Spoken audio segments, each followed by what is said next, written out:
I thought the president was highly entertaining today. And to me, this is like Trump in full flourish. This is the guy who at I don't know, it was like one of those economic summits first term, and he grabbed the guy from Montenegro and shoved him to the back because the United States president wanted to be in the front row. That was him, Tom. It was that guy today. Like, you over there, you wouldn't even exist if it weren't for us. And you'd be speaking German if it weren't for us. And what are you laughing at over there? I got something for you, Switzerland. Your former prime minister is annoying. It was I really enjoyed it. And I have to say, I think I'm in the minority right now, but not for long. I agree with him on Greenland. He's actually convinced me on that. I'm not so big on the Venezuela thing, and I certainly don't want to invade Iran. But on Greenland, he's gotten me. I can explain why. But your thoughts overall, Tom, to kick it off on where we are and that soundbite in particular. Yeah, this was something by Trump. And I did not see his press conference today. I was traveling back from Arizona, and so I didn't see that. It didn't get good reviews. Apparently, he just sort of rambled on and on. This one, he stayed on script pretty much. I mean, he always goes off script to a certain degree, right? But he did.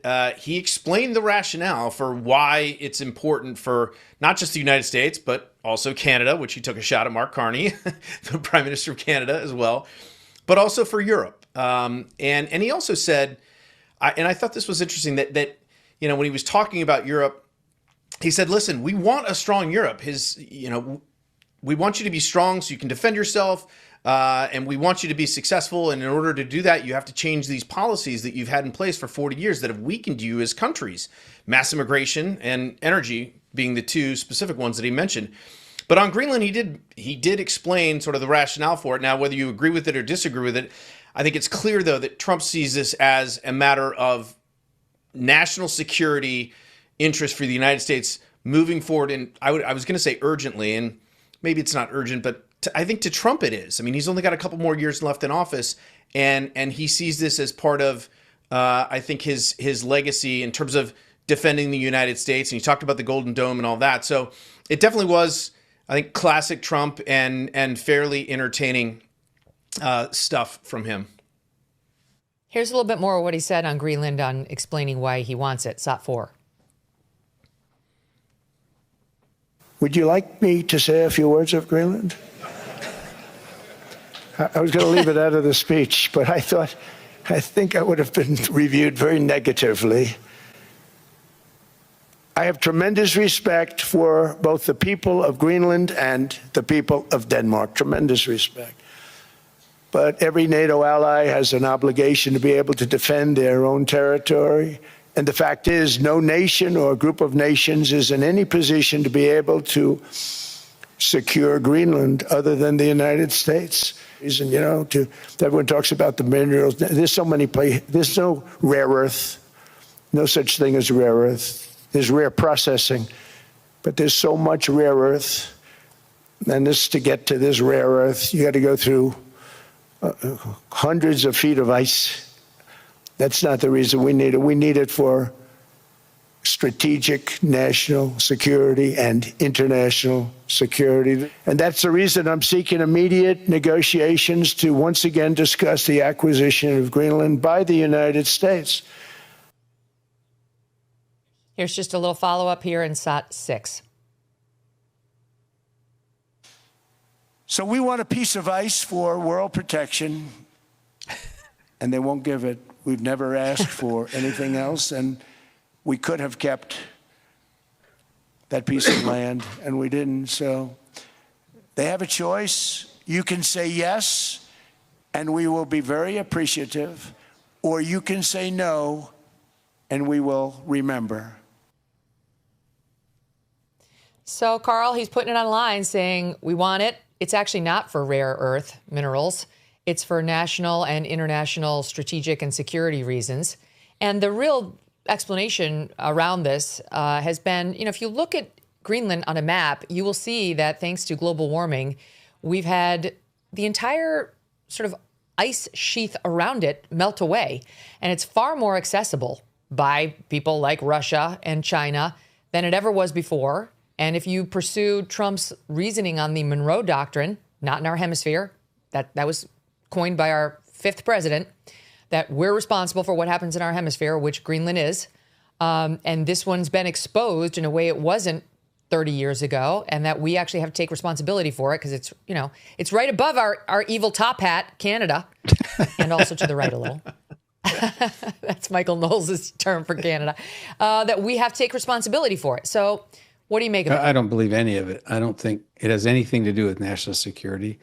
And I don't even think it's because of all the minerals. I think Donald Trump wants a feather in his cap. He wants it like, Seward's Folly. We got Alaska for what, $7 million. I think he wants Greenland because for the same reasons he renamed the Kennedy Center after himself.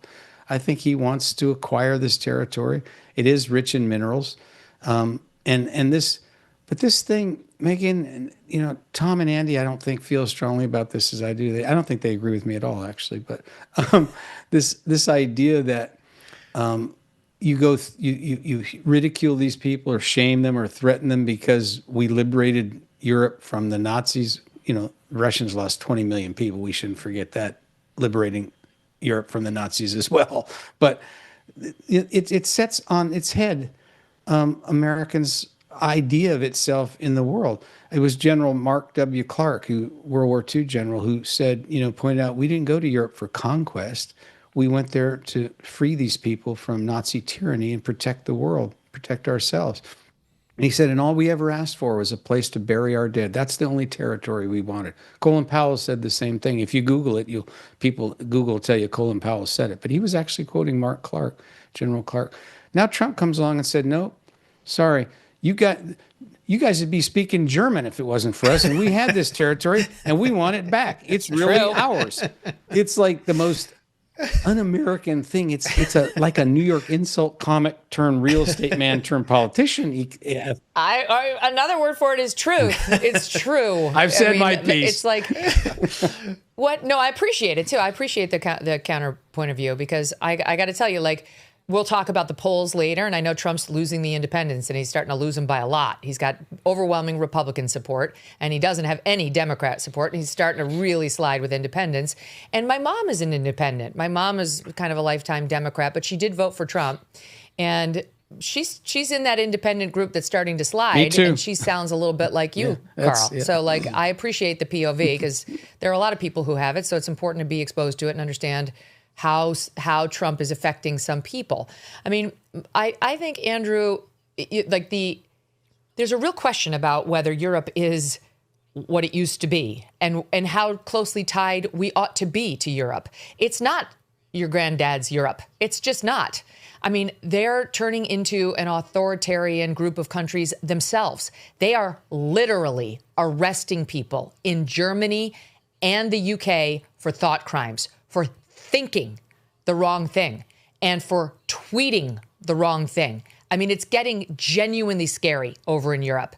And so people say, oh, we shouldn't be aligned with Russia. We should be aligned with Europe. It's like Europe is doing its level best to get closer and closer to what Russia is when it comes to free speech every day. They're the ones making themselves less like what we first aligned with the influx of migrants and the changing on civil liberties and free speech. And I think Donald Trump is looking at them saying, amidst all this, you want us to pay for your defense, which is effectively what we do through NATO. Those days are over. And if they're not over, we want something for it. And maybe it's a higher tariff, whatever. But actually, what I'm telling you I want is Greenland. And what I really want is for you to just stay the hell out of it. Stay out of it. We'll stay in NATO. We'll continue paying the bills. You all said you'd raise it to 5%, but you're not, in fact, doing that. It's the United States price tag. We all know that. We're the ones responsible for defense. If Germany gets attacked, if France gets attacked, it's the United States that will swoop in to save them. Everyone knows that. And now we have a president who's saying, we'll do it, but we actually do want something in return. And what we want right now is a country called Greenland, a territory. And the reason we want it is, okay, he says not rare earth. I accept that. But strategic importance to the United States. And we have an eye on our two main adversaries, Russia and China, in a way we didn't have to up there. Well, I think I can buy part of that, but I do question whether the strategic importance of Greenland in his mind is really what's at stake here, because Greenland is important, but it's not that important. And in everything that we want to do in Greenland, we could do without acquiring the territory. And the idea that somehow legally we would not defend it, well, we defend bases, U.S. bases all over the world. They're in all different countries. And we do have this thing called Article 5 with NATO, which says we're going to defend France and Germany and the other NATO countries. So I'm not sure he's on firm ground legally when he says we need it in order to defend it. But I do think that, and we played on our show Howard Lutnick's bite, which I thought was very revealing, where he talked to your point that Europe has followed this path of globalization, and globalization has been a failure. And that, to me, is the theme of the administration at Davos. And I think that's a powerful theme, and I think that Lutnick in particular, because he made the point, he said, why would you go in the direction of electrification and trying to be sort of carbon neutral by 2030 if you don't even make your own batteries? It was sort of like, oh yeah, that's a really good way to put it.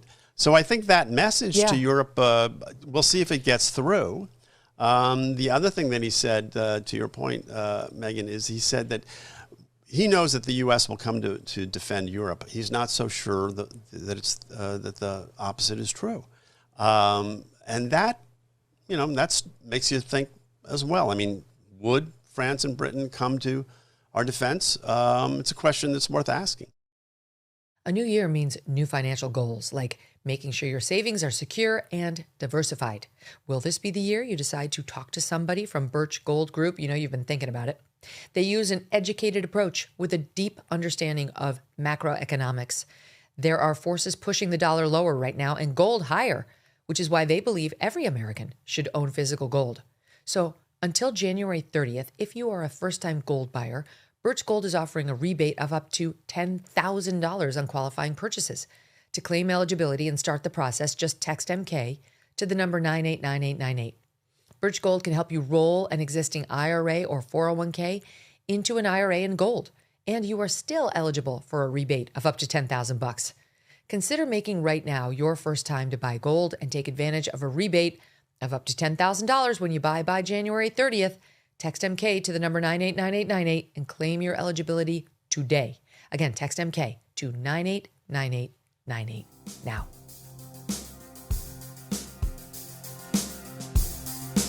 Thanks so much for watching. If you like what you just saw, hit the subscribe button for more clips and full episodes.